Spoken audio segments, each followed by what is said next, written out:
महाराष्ट्राचा आराध्य दैवत छत्रपती शिवाजी महाराज, छत्रपती संभाजी महाराज, क्रांतिबा ज्योतिबा फुले, डॉक्टर बाबासाहेब आंबेडकर आज या ठिकाणी आपण मयूर भाऊच्या प्रेमासाठी एवढ्या प्रचंड संख्येने उपस्थित झालेला आहात. आता जी भाषणं झाली ती काही नकली भाषणं झालेली नाहीये. भाषण करायचं म्हणून भाषण केलेलं नाहीये. इथे जर सवंगडी जमलेले सर्व आमचे विकी भाऊ असतील, प्रकाश काकडे असतील, संतोष गोटे असतील, पिंटू शेटवाळूज असतील, सरपंच साहेब असतील, आमचे हंडे साहेब असतील, कित्येक नावं घ्यावीत, भामिरे साहेब असतील, वेगवेगळ्या पक्षाचे लोक, वेगवेगळ्या संघटनेचे लोक मयूर भाऊसाठी अत्यंत तळमळीनं या ठिकाणी जमलेले आहेत. माझ्या आयुष्यामध्ये मी खूप निवडणुका पाहिल्या, परंतु मयूर भाऊ तुमच्यासाठी जो समाज जमलाय, जी माणसं जमली ती मी माझ्या आयुष्यामध्ये कधी पाहिलेली नाही. एखाद्या पक्षाची लोक जमा होतात आणि त्या पक्षाबद्दल, त्या नेत्याबद्दल बोलत राहतात. ही निवडणूक जुन्नर तालुक्यामध्ये वेगळी निवडणूक आहे. ही करुणेची निवडणूक आहे, ही प्रेमाची निवडणूक आहे, ही सहकार्याची निवडणूक आहे आणि ही मैत्रीची निवडणूक आहे. माता भगिनींनो, आपण सर्व एवढ्या थंडीच्या दिवसामध्ये या ठिकाणी आलात. आपल्याला वाटतं कोण आहे हा मयूर? हा मयूर कोण आहे? आळे गावामध्ये परवा आम्ही गेलो तर काही महिला त्या ठिकाणी बोलत होत्या, अगं मयूर मयूर मयूर मयूर, कोण आहे मयूर? आम्ही तर पाहिला पण नाही, पण मयूरची खूप चर्चा आहे. गरिबांच्या साठी धावणारा जो मयूर आहे, सर्वसामान्य माणसाच्या साठी पळणारा मयूर आहे. कोणावर अडचण आली, कोणावर संकट आलं, सर्व काही सोडून त्यांच्यासाठी धावणारा मयूर आहे. आणि त्यांच्यामध्ये ती चर्चा चालू होती. वेगवेगळ्या उमेदवार उभे राहतील, राजकारणामध्ये त्यांचा हेतू वेगळा असेल. कोणाला जमिनी उभारायच्या, कोणाला सत्तेमधून पैसा कमवायचा आहे, कोणाला सत्तेमधून प्रतिष्ठा कमवायची आहे आणि मयूर भाऊला माणसं कमवायची आहे. शरदाच्या पावलावर पाऊल टाकणारा मयूर भाऊ. शरदाने इथं सांगितलं आमच्या पिंटू भाऊनी की हजारो लग्न केली, हजारो गरीब कुटुंबाच्या मुलांची लग्न केली. एखाद्या मुलाचा अपघात झाला, शरद दादा पळत गेले तिथं, त्या लोकांना मदत केली, पैशाची दिली असेल, त्यांना धीर दिला असेल. इथे पिंपळगाव मध्ये एका बाईचं घरच जळालं, त्या घरामध्ये तिचा उपजीविकेचं साधन असलेली गाय जळाली. दादाने दुसऱ्या दिवशी गाय नेऊन दिली. मयूर भाऊ त्या पद्धतीचा कार्यकर्ता आहे आणि लोकांच्या ते लक्षात आलेलं आहे.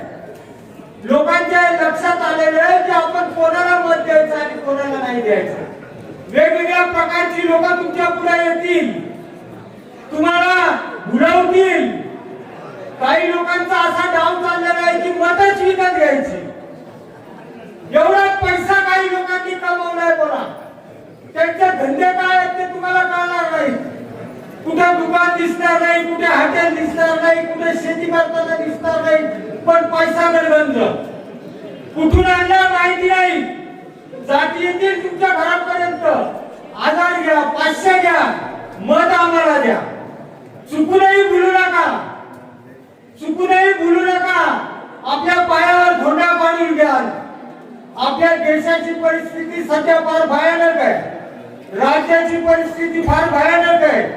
आपण जागे नसेल, आपण शहाणे नसेल तर राजकारणी लोक आपला मुर्दा पाडल्याशिवाय राहणार नाहीत. आणि म्हणून जुन्नर तालुक्याने अत्यंत जागृत अवस्थेमध्ये शरद दादाला निवडून दिलेले आहे.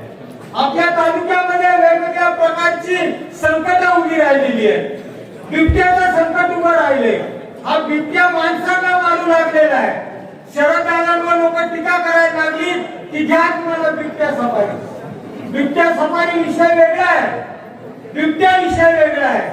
शेतकऱ्यांचे प्रश्न आहेत, आदिवासींचे प्रश्न आहेत, दलित माणसांचे प्रश्न आहेत, अल्पसंख्याक लोकांचे प्रश्न आहेत, महिला सक्षमीकरणाचे प्रश्न आहेत. आपल्याला हे प्रश्न सोडवणारा कार्यकर्ता कोण असेल तर तो मयूर भाऊ आहे. या माणसाच्या डोक्यामध्ये दुसरा काही विषय नाहीये. या माणसाला सरळ मार्गाने जाणारा माणूस आहे. म्हणून निवडणुकीला पुढारी जे उभे राहतात ते मोठ्या बाता करतात, मोठी मोठी भाषणं करतात, लोकांना भुलवतात, मोठा बोलतात. मयूर भाऊला कदाचित भाषण सुद्धा व्यवस्थित करता येणार नाही, तुम्हाला काही भुलवता देखील येणार नाही. हा सरळ माणूस आहे. तुमच्या पुढे अत्यंत साधारण विषय घेऊन येणार आहे की मी तुमच्यासाठी काम करणार, तुमच्यासाठी अहोरात्र झटणार, तुमच्यासाठी मी आपल्या जीवाचं रान करणार. आणि मळगंगा मातेच्या या प्रांगणामध्ये या ठिकाणी ज्यांची भाषणं झाली ती अत्यंत हृदयातून निघालेली भाषणं आहेत. मयूर भाऊला पैसा देखील खर्च करायला लावणार नाहीत कार्यकर्ते. स्वतःच्या खिशातून पैसे देणार आहेत. आमच्या संतोष गोट्टेंनी काल सांगितलं की मी 2 लाख रुपये मयूर भाऊला दिले. 2 लाख. काही कार्यकर्त्यांनी सांगितलं मी 5 लाख देईन. एक कार्यकर्ता म्हणला 25 लाख खर्च झाला तरी चालेल पण मी करेल. निवडणूक आयोग असतो, त्याच्यावर काही बंधनं असतात, काही जाहीर बोलता येत नाही. परंतु मयूर भाऊनी खर्च सुद्धा करायचा नाही असं कार्यकर्त्यांचं म्हणणं आहे. आणि याचं कारण हे आहे की समाजासाठी रखडणारा, समाजासाठी लढणारा कार्यकर्ता आहे. आणि म्हणून शरद दादा, आमचा संतोष गोट्टे बोलला की शरद दादा मतदान करायला जातील त्यावेळेस त्यांचं बोट सुद्धा दुसरीकडे मतदान करताना थरथर कापेल की तिकीट तर दिलं दुसऱ्याला.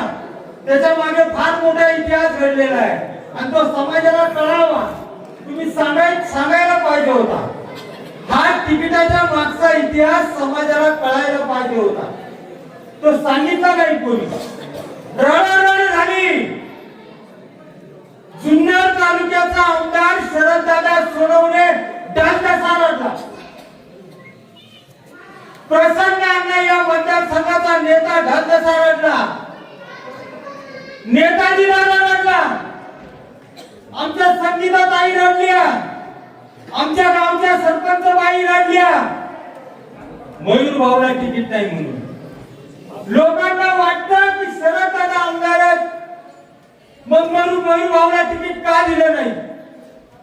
मोठा संकट, मोठं कोड.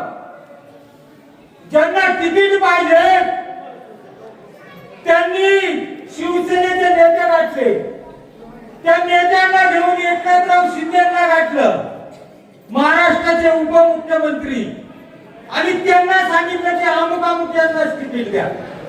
त्यांचा सर्वेला भारी आहे आणि ते निवडूनच येणार आहे, त्यांनाच तिकीट द्या. आणि दादा संकटामध्ये आले.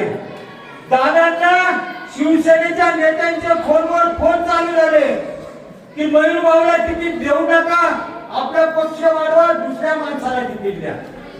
आणि म्हणून दादाचं वोट मतदान करताना 100% ठरणार आहे. दादा मयूर भाऊला मतदान करणार. ही जीवाभावाची माणसं शरद दादाच्या, शरद दादासाठी जीवाचं रान केलेली माणसं, शरद दादासाठी दिवसभर उपाशी राहिलेली माणसं. सरपंच साहेब काळवाडीच्या आम्ही शरद दादावर टीका करू शकत नाही. आम्हाला शरद दादाचं मन कळतं. आमच्या समोर ज्यावेळेस तो माणूस रडला डालकसा त्यावेळेस आम्हाला त्यांची भावना कळली का त्यांच्या मनामध्ये मयूर पवार आहे, मयूर पवार आहे, मयूर पवार. नाईलाज झाला. सरळ लढतीला आम्ही तयार होतो. आम्ही अपक्ष लढतो आहोत. तुम्ही तुमचा पक्ष घेऊन लढायचा होता, तुम्ही अपक्ष घेऊन लढायचं होतं. काही लोकांना दुसऱ्याच्या ताटात खाण्याची सवय लागलेली आहे. दुसऱ्याचं ताट बघायचं, त्याच्यामध्ये चांगलं चांगलं अन्न ठेवलेलं बघायचं, ते खायची वासना ठेवायची. हा मतदारसंघ शरददादांनी बांधलाय, मयूरनी बांधलाय, संतोषनी बांधलाय, पिंटू वाळुंजनी बांधलाय. हा मतदारसंघ आंबिरे साहेबांनी बांधलाय. हा मतदारसंघ आमच्या नेताजी दादांनी बांधलाय. हा मतदारसंघ प्रसन्नांनी बांधलाय. तुम्ही नाही आहेत त्याच्यामध्ये. तुम्ही पाहिलं या ताटामध्ये गोडवड जेवण ठेवलेलं आहे आणि हा धनुष्यबाणाचं तिकीट मला भेटलं पाहिजे, ही वाईट वासना आहे. ही वासना चांगली नाहीये आणि म्हणून या वाईट वासनेला जनता धडा शिकवल्याशिवाय राहणार नाही. आम्हाला दुसऱ्यांच्या संपत्तीवर डोळा ठेवायचा, दुसऱ्याची जमीन मला कशी मिळाली पाहिजे ही भावना ठेवायची, दुसऱ्याची सत्ता मला कशी मिळाली पाहिजे ही भावना ठेवायची. मयूर पवार त्याच्यामधला नाहीये. मयूर पवार साधा आहे. ज्यावेळेस उपसरपंच पद देण्याची वेळ आली, साहेब भाऊसाहेब तुम्ही सर्वजण मागत होते, आमचा संदीप भाऊ मागत होता, अजून कोण कोण मागत होते.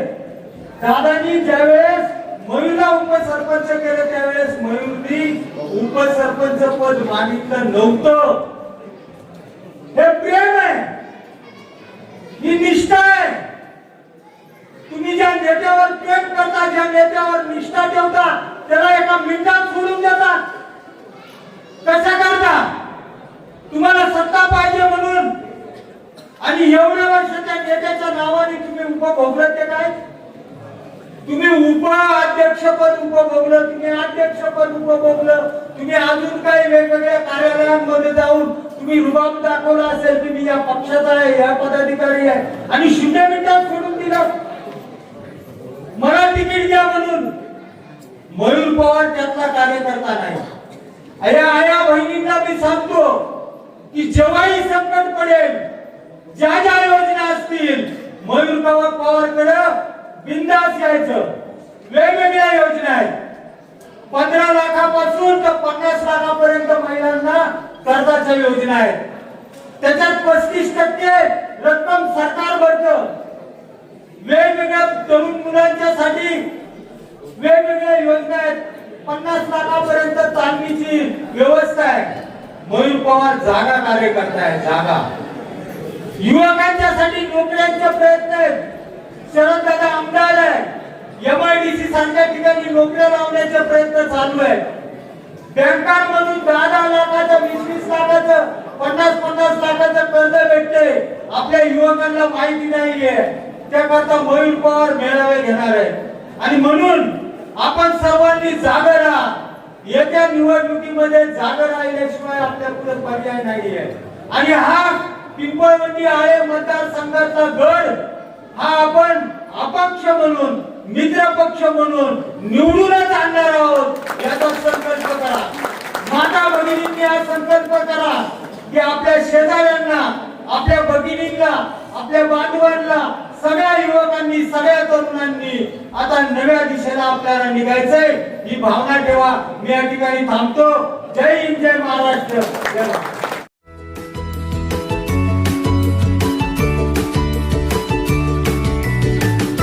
बातम्या शेतीच्या, बातम्या मातीच्या, बातम्या अन्यायाच्या, गुन्हेगारीच्या,